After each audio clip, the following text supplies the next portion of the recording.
Kinsa gyud gapauso ning adobo nga lami man kaayo. Brada diha badi. Adobo ta karon. Tilawan sa nato na dinha.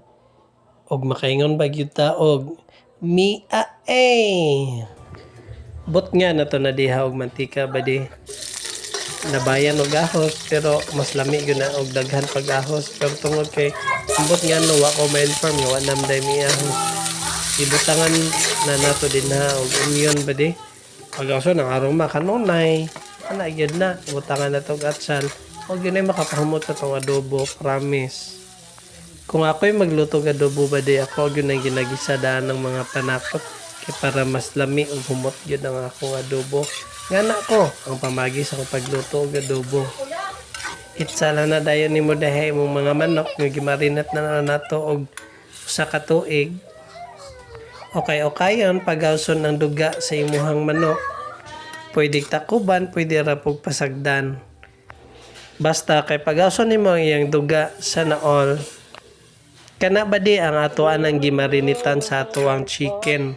Mao ra po na atong isabaw. Takloban para muhumok. Tansyaha badi nga medyo maluto-luto na gyud imong manok. Ay sunod na po atong procedure nga atong paghahimuon. Atong gipuli na diha ang atong kalaha, nanay oil na nadaan gibutang, ato na ginaprito ang ato ang manok badi nga na ko mag-adobo. Kay para dili siya mabungkag, unya ay imong manok dili pud luspad para medyo murag na pagka-crispy. Mo na makapalami pud niya. Kalami gyud na siya basta imong pritohon. Try pag gyud og dili mo nga na mag-adobo. Imo lang yun na siyang pa-brownon badi. Unya, ato man ibalik sa ato ang kilutuan ganina. Mo brown na gani, pwede na siya nato ibalik sa ato ang gilutuan ganina nga sabaw. Maghuwat na lang yun na badi nga imuhan ng baso-baso ng sabaw din kay para medyo mulapot-lapot. Unya, mas mulami gyud pod. Makatuhok gyud ang iyahang lasa sa karne.